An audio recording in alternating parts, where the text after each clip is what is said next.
کنتم خیر امتن، تم بہترین امت ہو. امت محمد صلی اللہ علیہ وسلم کو اللہ سبحانہ وتعالی بہترین امت قرار دے رہے ہیں. اخرجت للناس، جو لوگوں کے لیے نکالی گئی ہے. پیغمبروں کی آمد کا سلسلہ ختم ہو چکا ہے. اس کے بعد پیغمبروں والا کام یعنی لوگوں کو نیکی کی طرف بلانا، اللہ کی طرف بلانا، خیر کے کاموں کی طرف بلانا، اب یہ اس امت کی ذمہ داری ہے. امت کا ایک تو ہراول دستہ ہے جو ایک گروہ کی شکل میں باقاعدہ ایک منصوبہ بندی اور پلاننگ کے ساتھ دین کی دعوت کا کام کرے، لیکن اس کے بعد ہر امتی اپنی اپنی جگہ، چاہے وہ بزنس میں ہے، چاہے وہ جاب میں ہے، چاہے وہ ٹیچنگ میں، کوئی بھی کسی بھی قسم کا کر رہا ہے، چاہے وہ مرد ہے یا عورت ہے یا بچے ہیں یا جوان ہیں، وہ سب اللہ سبحانہ وتعالیٰ کے دین کے داعی ہیں، اس کے ریپرزینٹیٹیو ہیں. وہ ہر جگہ ایک مسلمان کی حیثیت سے اچھے اخلاق، اچھے معاملات کا مظاہرہ کریں، تاکہ کوئی بھی دیکھے تو سوچے کہ یہ لوگ مختلف ہیں دوسروں سے، یہ سب سے زیادہ خیر کے کاموں میں آگے بڑھنے والے ہیں، یہ انسانوں کے اور انسانیت کے سب سے زیادہ ہمدرد ہیں، یہ دوسروں کو تکلیف نہیں دیتے، یہ دوسروں کے لیے اچھا چاہتے ہیں، یہ دھوکہ نہیں دیتے، یہ جھوٹ نہیں بولتے، یہ خیانت نہیں کرتے، یہ فساد اور دنگا نہیں کرتے. لیکن افسوس یہ کہ آج خیر امت ان اعلیٰ ترین اخلاقیات اور کردار سے محروم ہو گئی، اور انہوں نے اپنے دین کے ان شعارات کو چھوڑ کر دین کو صرف چند مخصوص ریچولز میں کنورٹ کر لیا کہ بس یہی ہمارا دین ہے، جبکہ دین صرف ذاتی عبادت کا نام نہیں ہے. آپ نے روزہ رکھا ہے، آپ کو فائدہ ہوگا، لیکن اس روزے کا فائدہ دوسروں کو کب ہوگا؟ جب روزہ رکھ کے آپ جھوٹ بولنا چھوڑیں گے، جب آپ لڑائی جھگڑا چھوڑیں گے. تو اسی چیز کی دعوت یہاں دی جا رہی ہے کہ تم بہترین امت ہو جو انسانوں کے لیے پیدا کی گئی. لیکن افسوس یہ کہ آج ہم صرف اپنے اپنے ذاتی مفادات اور ذاتی اغراض اور دنیا کی محبت میں مبتلا ہو کر صرف دنیا کی ترقی کے لیے کوشاں ہیں اور انسانیت کی بھلائی کے کام بھول گئے ہیں. اور انسانیت کی بھلائی کیسے ہوگی؟ تأمرون بالمعروف وتنہون عن المنکر، تم نیکی کا حکم دیتے ہو اور برائی سے روکتے ہو. یعنی کسی کی بھی سب سے سچی خیرخواہی یہی ہے کہ اس کو صحیح بات بتائی جائے، چاہے اس کو اچھی نہ بھی لگے، کیونکہ اگر اس سے حق چھپا لیا گیا اور وہ لا علمی میں غلط کام کرتا رہا تو آپ نے تو اس کے ساتھ بڑا ظلم کر دیا. اگر آپ اس کو وقت پر بتاتے تو وہ اس غلط چیز کو چھوڑ دیتا. لیکن بعض اوقات ہم مربت کے مارے، بعض اوقات اس لیے کہ اگر ہم نے بتایا تو یہ مجھ سے ناراض ہو جائے گا، تو ہم دوسرے کو صحیح بات نہیں بتاتے. وقتی طور پہ بعض اوقات دوسرا ناراض بھی ہو، لیکن بعد میں آپ کا شکریہ بھی ادا کرے گا کہ آپ نے مجھے بر وقت ایک اچھی نصیحت کی تھی. تو یہاں پر کیا ہے کہ تم نیکی کا حکم دیتے ہو اور برائی سے روکتے ہو، کیونکہ برائی کے اندر بھی ایک خاص قسم کی اٹریکشن ہوتی ہے. شیطان برے کاموں کو مزین بنا دیتا ہے، خوبصورت بنا دیتا ہے اور آسان بھی ہوتا ہے، کیونکہ اس میں کوئی خاص رکاوٹیں نہیں ہوتی. لیکن نیکی کے کام میں نفس بھی حائل ہو رہا ہے، شیطان بھی، لوگ بھی، طرح طرح کی رکاوٹیں آتی ہیں، تو اس کا کرنا مشکل ہوتا ہے. تو اس لیے تم نیکی کا حکم دیتے ہو اور برائی سے روکتے ہو تاکہ لوگ برے انجام سے بچ سکے. وَتُؤْمِنُونَ بِاللَّهِ، اور تم اللہ پر ایمان رکھتے ہو.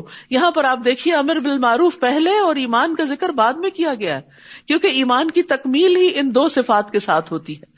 وَلَوْ آمَنَ أَهْلُ الْكِتَابِ لَكَانَ خَيْرًا لَهُمْ، اگر اہل کتاب ایمان لاتے تو ان کے حق میں بہتر ہوتا. منہم المؤمنون وَأَكْثَرُهُمُ الْفَاسِقُونَ، ان میں سے کچھ تو مومن ہیں مگر ان کی اکثریت فاسق ہے. یہاں پر یہ جو دو لفظ معروف اور منکر استعمال ہوئے ہیں ان کو بھی سمجھنا ضروری ہے. معروف کہتے ہیں ہر وہ کام جس کا کرنا معلوم ہو سب کے سامنے اور وہ اچھا اور بہتر سمجھا جاتا ہو، یعنی انسان کی فطرت اور عقل بھی اس کو صحیح قرار دیتی ہو، اور ایمان والوں کے نزدیک وہ کام برا نہ سمجھا جاتا ہو. یہ معروف ہوتا ہے. اسی لیے اللہ کی اطاعت کو معروف کا نام دیا گیا. اور منکر سے مراد بنیادی طور پر ہر وہ کام جس کو اللہ تعالیٰ ناپسند کرتا ہے اور ایمان والے بھی اس کو برا خیال کرتے ہیں، اور اسی طرح انسان کی فطرت اور عقل بھی اس کا انکار کرتی ہے. تو یاد رکھیے امر بالمعروف اور نہی عن المنکر اسلام کے دیگر ارکان کی طرح ایک فرض رکن ہے.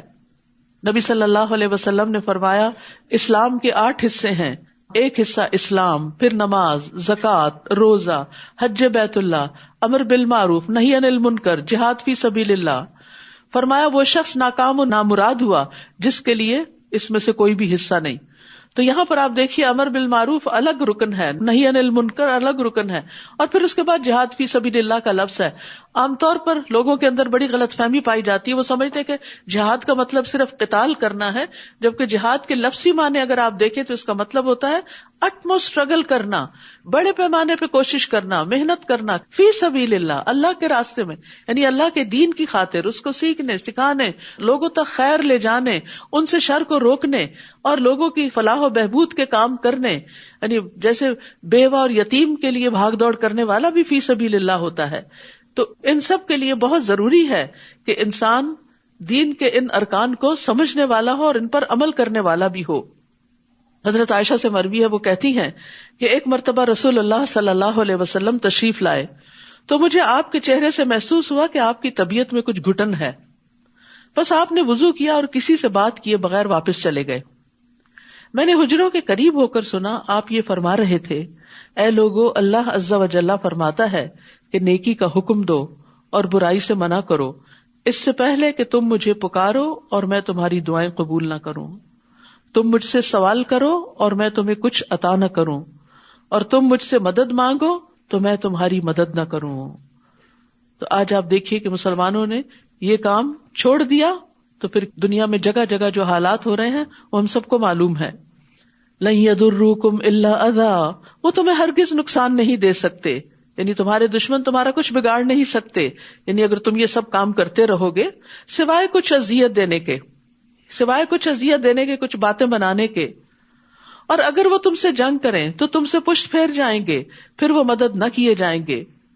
وہ جہاں کہیں بھی پائے گئے ان پہ ذلت مسلط کر دی گئی، الا یہ کہ اللہ کی پناہ میں آ جائیں اور لوگوں کی پناہ میں آ جائیں، اور وہ اللہ کی طرف سے غضب میں گرفتار ہو کر پلٹے اور ان پر محتاجی مسلط کر دی گئی.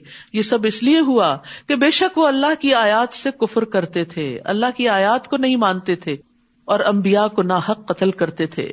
یہ اس وجہ سے بھی ہوا کہ وہ نافرمانی کرتے تھے اور حد سے بڑھ جاتے تھے. تو جب کوئی قوم حد سے بڑھ جاتی ہے گناہوں میں تو پھر اللہ کا عذاب آتا ہے. وہ سب ایک جیسے نہیں.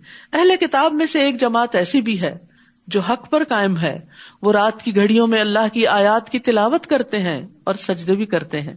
تو یہاں پر آپ دیکھیے بہترین خوبیوں کا ذکر کیا گیا ہے کہ ایمان لانے کے بعد ایمان کی سچائی کا ثبوت انسان کیسے دیتا ہے، اپنی پسندیدہ چیز قربان کر کے، نیند قربان کر کے رات کی گھڑیوں میں اٹھتے ہیں، اللہ کی کتاب پڑھتے ہیں اور سجدے بھی کرتے ہیں.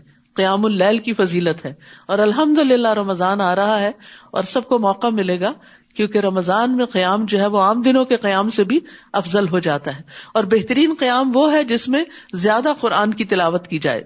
یعنی صرف 20 رکعتیں پوری کرنا ضروری نہیں کہ جلدی جلدی اس کو پڑھ لیا جائے، کہ نمبر پورا کرنا اصل مقصود نہیں. نبی صلی اللہ علیہ وسلم نے کبھی 20 نہیں پڑھی، لیکن اصل چیز یہ ہے کہ اس میں قرآن کو سنا جائے یا خود پڑھا جائے. اور پھر اسی طرح علم کے سیکھنے سکھانے کے لیے بھی رات کو جاگنا فضیلت والا ہے. یعنی اگر آپ قرآن سیکھ رہے ہیں، یہ سکھا رہے ہیں اور اس کے لیے تیاری کر رہے ہیں اور رات کی گھڑیوں میں اس کو پڑھتے ہیں، اپنا حفظ یا ترجمے کا سبق یاد کرتے ہیں، کسی بھی طرح کوئی علم آپ حاصل کر رہے ہیں، تو اس کی بھی یہاں فضیلت بتائے گی. تو عمومی طور پر قرآن کو رات میں پڑھنے کی فضیلت دن کے مقابلے میں زیادہ ہے، کیونکہ اس وقت یکسوئی بھی ہوتی ہے. اور نبی صلی اللہ علیہ وسلم بھی قرآن مجید کی زیادہ تر تلاوت رات کی گھڑیوں میں کیا کرتے تھے. اور یہاں ایک بات یہ بھی یاد رکھیے کہ بعض اوقات علم کا سیکھنا سکھانا جو ہے نفل نماز سے بھی افضل ہو جاتا ہے. یؤمنون باللہ والیوم الآخر ویأمرون بالمعروف وینہون عن المنکر ویسارعون فی الخیرات واولئک من الصالحین. اہل کتاب میں سے جن کے اندر یہ صفات ہے ان کی تعریف بیان کی جا رہی ہے. اور اس میں آپ دیکھیے کہ صالح بننے کے لیے یہ کام کرنا ضروری ہے جن کا اوپر ذکر ہے. ہم سب چاہتے ہیں کہ ہم نیک بنیں. اچھا، جب نیکی کی بات آتی ہے تو ہم نماز، روزہ، صدقہ خیرات، لوگوں کے ساتھ اچھا سلوک، بس بات ختم نہیں. امر بالمعروف اور نہی عن المنکر بھی ضروری ہے. اور یہ نیکی کا جو کام بھی کریں گے تو ہرگز ان کی ناقدری نہ کی جائے گی. یعنی ان بڑے بڑے کاموں کے علاوہ چھوٹی موٹی اور جو بھی نیکی ہوگی وہ بھی اللہ جانتا ہے اور اللہ اس کو قبول کرے گا. واللہ علیم بالمتقین، اور اللہ تقوی والوں کو خوب جاننے والا ہے. یقیناً وہ لوگ جنہوں نے کفر کیا، ان کے مال اور ان کی اولاد انہیں اللہ سے بچانے میں ہرگز کچھ بھی کام نہ آئیں گے. انسان ان نیک کاموں کو کیوں چھوڑتا ہے؟ کیونکہ مال اور اولاد آڑے آتی ہے، ان کے پیچھے بھاگتا ہے. فرمایا وہ کام نہیں آئیں گے. اور یہی لوگ آگ کے ساتھی ہیں، وہ اس میں ہمیشہ رہنے والے ہیں. اس دنیا میں جو کچھ وہ خرچ کرتے ہیں اس کی مثال اس ہوا کی طرح ہے جس میں سخت سردی ہو، جو ایسی قوم کی کھیتی کو جا پہنچے جنہوں نے اپنے نفسوں پہ ظلم کیا، پھر وہ اس کھیتی کو برباد کر دے. اور اللہ نے ان پر ظلم نہیں کیا لیکن وہ خود اپنے نفسوں پہ ظلم کرتے ہیں. مطلب یہ ہے کہ جو لوگ آخرت کو بھول کر، اپنی ذمہ داریوں کو بھول کر صرف مال کمانے پر اور مال کو اپنی پسند کی جگہوں پہ خرچ کرنے پر اور کبھی کبھار کسی خیراتی کام میں بھی خرچ کرنے پر لگاتے ہیں، تو وہ دیر پا فائدوں کا حامل نہیں. دنیا میں تھوڑی سی رونق آئے گی، پھر جلد ہی دنیا کا مال بھی ختم ہوگا اور آخرت میں تو کچھ ہے ہی نہیں. تو اس سے یہ پتہ چلتا ہے کہ گناہ جو ہیں مصائب کا سبب ہیں، گناہ ہلاکت کا سبب ہیں. گناہ اپنی جان پہ ظلم کرنا ہے. وَمَا ظَلَمَهُمُ اللَّهُ وَلَٰكِنْ أَنفُسَهُمْ يَظْلِمُونَ. تو آپ دیکھیے یہاں پر کتنی اہم بات کی گئی کہ جو لوگ صرف اس دنیا کی زندگی میں مال خرچ کرتے رہتے، رنگ رنگ کے لباس خرید لیے، رنگ رنگ کے جوتے، کچھ لوگوں کو کپڑے بنانے کا کریز ہوتا ہے، ایک کے بعد ایک جوڑا، ایک ڈیزائنر دوسرا ڈیزائنر، یہ ٹرائی کرو وہ. کچھ لوگوں کو مزے مزے کے کھانے کا کریز ہوتا ہے، وہ اپنی آمدنی کا ایک بڑا حصہ مختلف ریسٹورینٹس میں مزے مزے کے کھانے میں ہی لگا دیتے ہیں، اور کسی غریب رشتے دار اور کسی اور کا کوئی حق انہیں یاد نہیں ہوتا. کچھ لوگوں کو صرف نئے نئے جوتے خریدنے کا شوق ہوتا، مہنگے ترین جوتے خرید کر گھر بھر لیتے ہیں. تھوڑے سے بھی پیسے جمع ہوئے، چلو ہالیڈیز پہ چلتے ہیں، سب لٹا کے آ گئے. جتنا بھی مال ہے وہ سارے کے سارے صرف دنیا کی لذت میں خرچ ہو رہا ہے، آخرت کے لیے خرچ نہیں کر رہے. کہا کہ یہ سب کچھ ادھر ہی برباد ہو جائے گا، آگے کچھ نہیں ملے گا، آگے وہ ملے گا جو آگے بھیجیں گے. اے لوگوں جو ایمان لائے ہو، اپنے علاوہ دوسروں کو اپنا رازدار نہ بناؤ، وہ تمہیں کسی خرابی میں مبتلا کرنے میں کمی نہ کریں گے. وہ دل سے چاہتے ہیں کہ تم کسی مشکل میں پڑو، یعنی تمہارے حاسد. یقیناً بغض ان کے منہوں سے ظاہر ہو چکا ہے، اور جو ان کے سینے چھپاتے ہیں وہ تو اور بھی زیادہ بڑا ہے. یقیناً ہم نے تمہارے لیے نشانیاں کھول کر بیان کر دی ہیں اگر تم عقل رکھتے ہو. ہاں تم وہی لوگ ہو جو ان سے محبت رکھتے ہو جبکہ وہ تم سے محبت نہیں رکھتے، اور تم ساری کی ساری کتاب پر ایمان رکھتے ہو، یعنی تورات، انجیل، زبور، سب پر ایمان رکھتے ہو، سارے صحیفوں پر، 104 کتابوں پر ایمان رکھتے ہو، جبکہ وہ تمہاری کتاب پر ایمان نہیں رکھتے. وہ جب تم سے ملاقات کرتے ہیں تو کہتے ہیں ہم ایمان لائے، منافقین کی طرف اشارہ ہے، اور جب وہ اکیلے ہوتے ہیں تو تم پر غصے کی وجہ سے اپنی انگلیاں کاٹ کھاتے ہیں. کہہ دیجئے مر جاؤ اپنے غصے میں، یقیناً اللہ سینوں کے بھید خوب جاننے والا ہے. اگر تمہیں کوئی بھلائی پہنچے تو وہ انہیں بری لگتی ہے، حاسد جو ہیں، اور اگر تمہیں کوئی برائی پہنچے تو وہ اس پہ خوش ہوتے ہیں. ایسا کون کرتا ہے جو کسی کی تکلیف پہ خوش ہو، جو اندر سے انتہائی گھٹیا انسان ہو؟ یہ گھٹیا پن کی علامت، یہ منافقت کی علامت ہے کہ دوسرے کی تکلیف پہ خوش ہونا اور اس کی خوشی پہ ناراض ہونا. جو مومن ہوتا ہے وہ دوسرے کی خوشی پہ خوش ہوتا ہے اور دوسرے کی تکلیف پہ تکلیف محسوس کرتا ہے. ایسی صورت میں اگر تم صبر کرو اور تقوی اختیار کرو تو ان کی چال تمہیں کچھ بھی نقصان نہ دے گی. سبحان اللہ. کوئی آپ سے حسد کر رہا ہو، کوئی آپ کا برا چاہتا ہو، تو آپ جواب میں کیا کریں؟ اللہ سبحانہ وتعالیٰ نے طریقہ بتا دیا، صبر اور تقوی. صبر کیا ہے؟ ویسا رویہ اختیار نہیں کرنا جو دوسرا کر رہا ہے، تم نے اس بدترین اخلاق کے نچلے درجے پہ نہیں اترنا.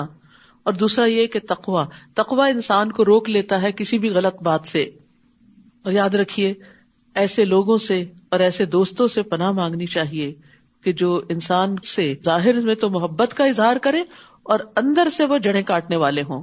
اللہم انی اعوذ بک من جار السوء ومن زوج تشیبنی قبل المشیب ومن ولد یکون علی ربا ومن مال یکون علی عذابا ومن خلیل ماکر عینہ ترانی وقلبہ یرعانی ان رأى حسنة دفنها واذا رأى سیئة اذاعها.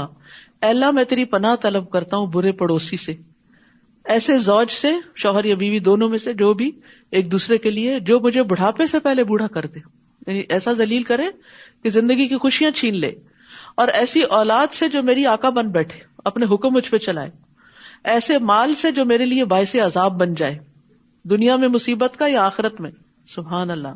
اور ایسے چال باز دوست سے جس کی آنکھیں مجھے دیکھ رہی ہوں اور اس کا دل میری نگرانی کرتا ہو, اندر اندر وہ چیک کرتا ہو کہ کیا آیا, اس کے پاس کہاں گیا, کیا کر رہا ہے, اس کو کیا مل رہا ہے, کوئی نقصان ہو رہا ہے یا نہیں اس کا, تاکہ خوش ہو سکے.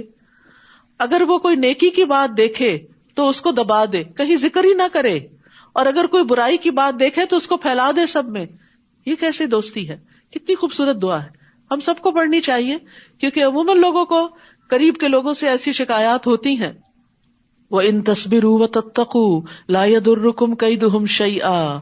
کوئی کتنی بھی چالیں چلے, اگر تمہارا کردار مضبوط ہے, تمہارے اندر صبر اور تقویٰ ہے, تو کوئی تمہیں نقصان نہیں دے سکتا.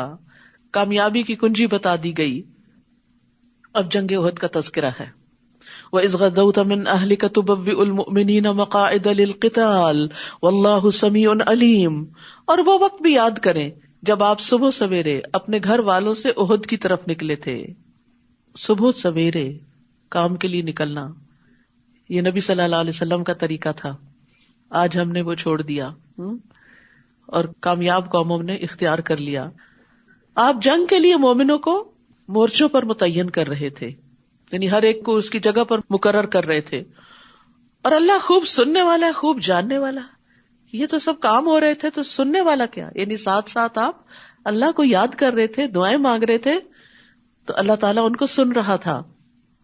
جب تم میں سے 2 گروہوں نے ہمت ہارنے کا ارادہ کیا اور اللہ ان دونوں کا مددگار تھا, اور اللہ ہی پر مومنوں کو توکل کرنا چاہیے. ہوا یہ تھا کہ جب مسلمان جنگ کے لیے احد کی طرف نکلے تو راستے میں عبداللہ بن ابی اپنے 300 لوگوں کو لے کے الگ ہو گیا, تو باقی 700 رہ گئے, اور دشمن کے مقابلے میں یہ تعداد تھوڑی تھی. مخلص مسلمان بھی پریشان ہوئے, اور کچھ لوگوں نے ہمت ہار دی. انہوں نے سوچا اب تو جنگ کے لیے نکلنے کا کوئی فائدہ نہیں, اب تو شکست سامنے نظر آ رہی ہے.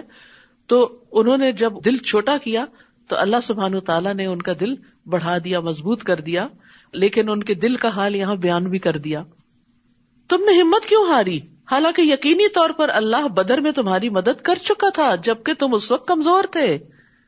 بس اللہ کا تقوی اختیار کرو تاکہ تم شکر ادا کر سکو. یعنی اگر اس وقت اللہ نے کم اسباب کے ساتھ مدد کی تو اللہ اب بھی کم اسباب کے ساتھ مدد کر سکتا ہے. اصل مدد اللہ کی طرف سے آتی ہے. مومن صرف اسباب پہ بھروسہ نہیں کرتا, اسباب اختیار کرتا ہے. بھروسہ اور توکل اس کا اللہ پر ہوتا ہے. دعائیں وہ اللہ سے مانگ رہا ہوتا ہے, کوشش کے ساتھ اللہ سبحانہ تعالیٰ کی طرف راغب رہتا ہے. جب آپ مومنوں سے کہہ رہے تھے کیا تمہیں یہ خوشخبری کافی نہیں کہ تمہارا رب اتارے ہوئے 3000 فرشتوں سے تمہاری مدد کرے؟ کیوں نہیں, بلکہ اگر تم صبر کرو گے اور تقوی اختیار کرو گے اور وہ دشمن تمہارے پاس اپنے جوش سے آئے تو تمہارا رب بھی 5000 نشان لگائے ہوئے فرشتوں سے تمہاری مدد کرے گا. یعنی اللہ کی مدد اسی اعتبار سے آتی ہے جس اعتبار سے ہمارے اندر جوش جذبہ ہوتا ہے. اور اللہ نے اس مدد کو تمہارے لیے خوشخبری ہی بنا دیا, اور تاکہ تمہارے دل اس سے مطمئن ہو جائیں. اور مدد تو بس اللہ ہی کے پاس سے ہے جو بہت زبردست, بہت حکمت والا ہے. اور یہ مدد اس لیے بھی آئی تاکہ وہ کافروں کا ایک حصہ کاٹ دے یا وہ انہیں ذلیل و پسپا کر دے تو وہ نامراد ہو کر لوٹ جائیں. یعنی جو اہل مکہ جنگ کے لیے آئے ہوئے تھے وہ ناکام ہو کے واپس جائیں.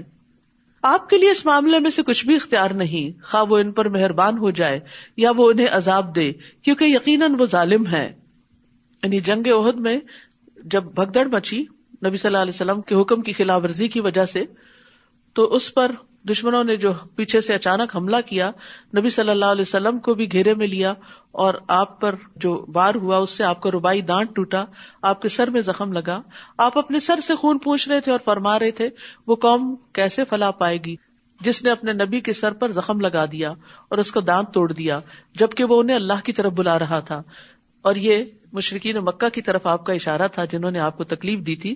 تو اس وقت اللہ سبحانہ و تعالیٰ نے آیت نازل فرمائی کہ اس معاملے میں آپ کے ہاتھ میں کچھ نہیں. آپ کہہ رہے کیسے فلاح پائے گی, یہ تو اللہ کا کام ہے کہ انہیں ایمان کی دولت دے دے اس غلطی اور گناہ کے بعد بھی, یا ان کو عذاب دے کہ وہ ظالم ہیں. یعنی بندوں کو ہدایت دینا چاہے وہ کتنے ہی حق سے دور چلے گئے ہوں, یہ اللہ کا کام ہے. کسی بھی انسان کو ججمنٹل نہیں ہونا چاہیے, اچھا فلاں وہ تو ضرور ایسا ہوگا. نہیں, ہر انسان کے اندر خیر ہے. آپ کو نہیں پتا کون کس وقت اللہ کا محبوب ترین بندہ بن جائے. اور اللہ ہی کے لیے ہے جو کچھ آسمانوں میں ہے اور جو کچھ زمین میں ہے، اور جسے وہ چاہتا ہے بخش دیتا ہے اور جسے وہ چاہتا ہے عذاب دیتا ہے، اور اللہ بہت بخشنے والا ہے، نہایت رحم کرنے والا ہے۔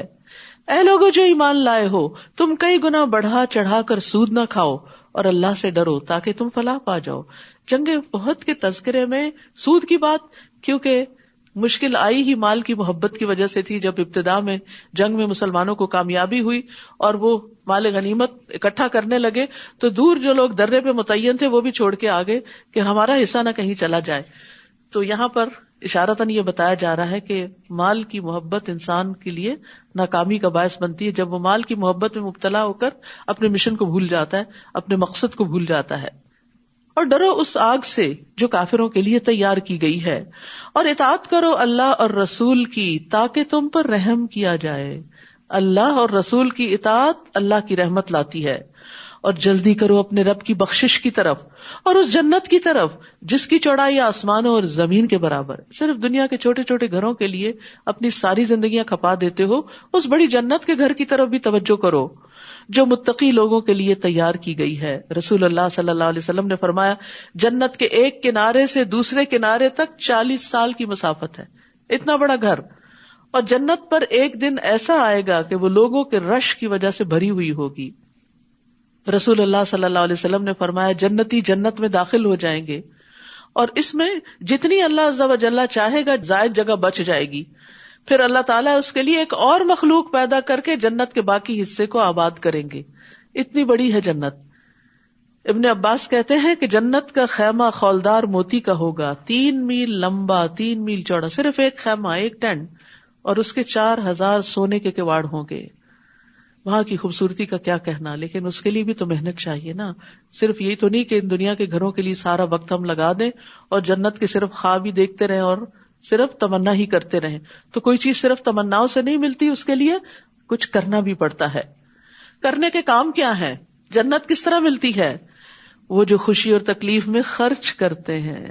انفاق فی سبیل اللہ کی بات سب سے پہلے آئی، کیونکہ مال کی محبت شدید ہوتی ہے، خوشی میں بھی اور تنگی میں بھی۔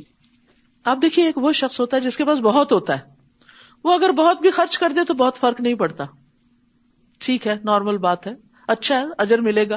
ایک وہ ہے جس کے پاس بہت تھوڑا ہے، اس میں سے وہ تھوڑا سا خرچ کر دیتا ہے، اس کو پرواہ نہیں، کہ پہلے ہی تھوڑا ہے، تھوڑا اور نکل گیا، ڈزنٹ میٹر، وہ بھی نارمل ہے۔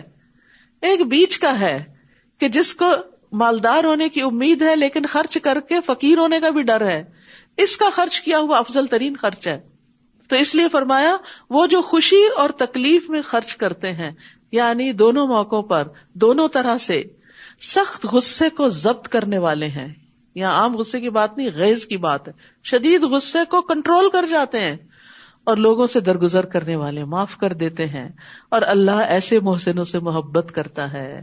ان کے لیے ہیں جنتوں کے باغ، جنہوں نے اپنے آپ کو کنٹرول کیا، اور خصوصاً اپنے غصے کو کنٹرول۔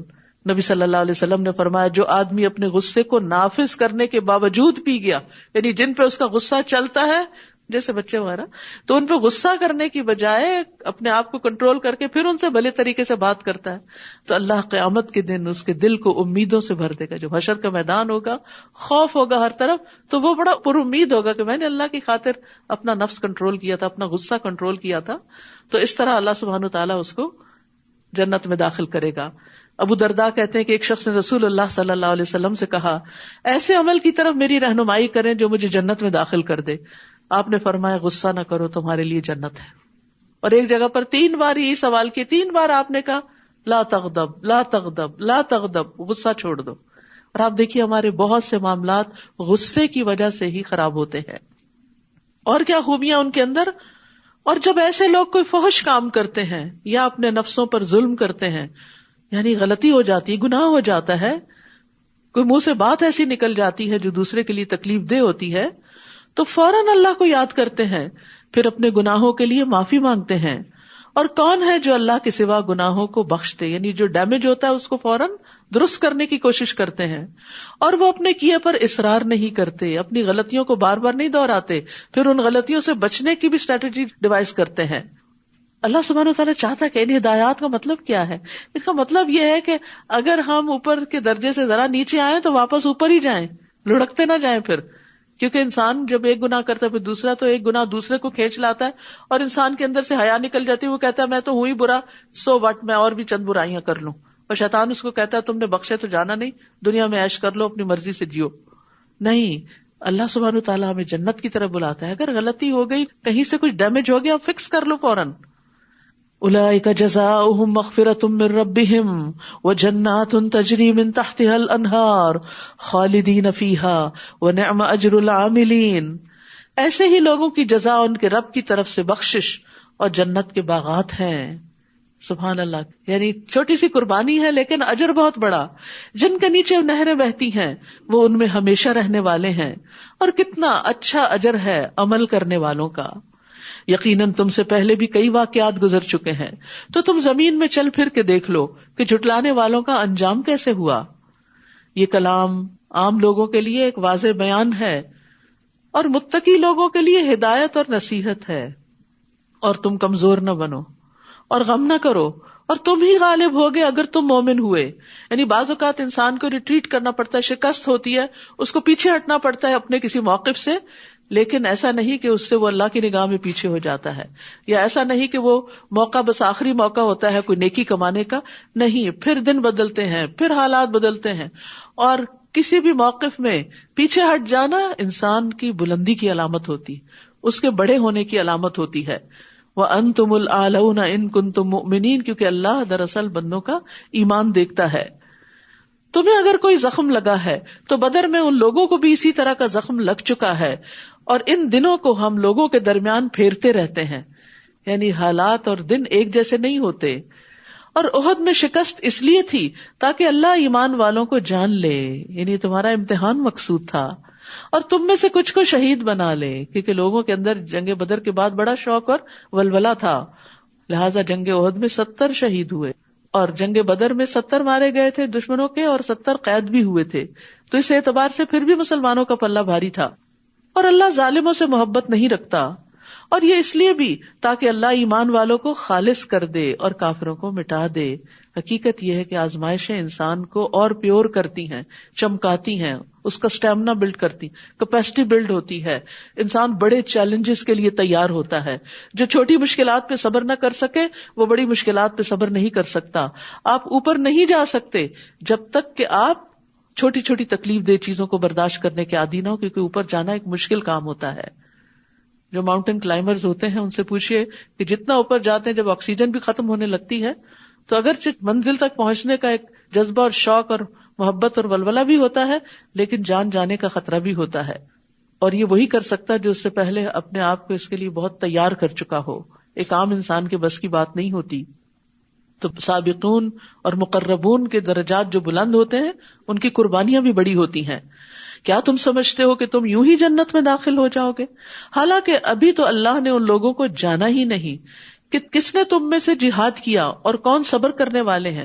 تمہاری محنتوں کو ابھی دیکھا ہی نہیں.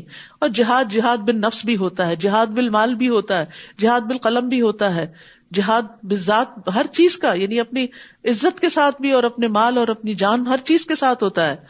اور صبر کرنے والوں کو اللہ نے نہیں جانا، دیکھا نہیں. یعنی اللہ کو تو معلوم ہے لیکن وہ ثابت کرنا چاہتا ہے. اور یقیناً جنگ میں موت کا سامنا کرنے سے پہلے تو تم موت کی تمنا کر رہے تھے، تو بے شک اب تم نے اسے دیکھ لیا اور تم اپنی آنکھوں سے اسے دیکھ رہے تھے. اور محمد تو ایک رسول ہی ہیں صلی اللہ علیہ وسلم. یہ آیت اس وقت اتری جب جنگ احد میں یہ خبر مشہور ہوگی کہ نبی صلی اللہ علیہ وسلم شہید ہو گئے ہیں. تو لوگوں کو ہوا کہ اب پھر ہمارے لیے کیا باقی بچا، آپ نہیں تو پھر یہ مشن تو کامیاب ہو نہیں سکتا. لہٰذا انہوں نے بھی ہتھیار ڈال دیے. تو اس پر کہا گیا کہ وہ تو ایک رسول ہیں جن سے پہلے کئی رسول گزر چکے، کیا بھلا پھر اگر وہ فوت ہو جائیں یا قتل کر دیے جائیں تو تم اپنی ایڑیوں پر واپس پلٹ جاؤ گے. اور جو اپنی ایڑیوں پر واپس پلٹے گا تو وہ اللہ کا ہرگز کچھ نہ بگاڑ سکے گا. اور شکر کرنے والوں کو اللہ جلد اچھا بدلہ دے گا. یعنی تم ایک لیڈر کی خاطر نہیں لڑ رہے، تم صرف اللہ رب العزت کی خاطر، اس کے کلمے کی خاطر فی سبیل اللہ اس جگہ پر آئے ہو. اور کوئی نفس اللہ کے حکم کے بغیر نہیں مر سکتا. موت کا وقت تو لکھا ہوا ہے، اور جو کوئی دنیا میں اپنے عمل کا بدلہ چاہتا ہے تو ہم اسے اس میں دے دیتے ہیں. یعنی اگر دنیا کے کسی مقصد کے لیے تم نیکی کے کام کر رہے ہو تو دنیا میں مل جائے گا، اور جو کوئی آخرت میں اپنی کوششوں کا بدلہ چاہتا ہے تو ہم اسے اس میں سے دے دیں گے، اور ہم شکر کرنے والوں کو جلد اچھا بدلہ دیں گے.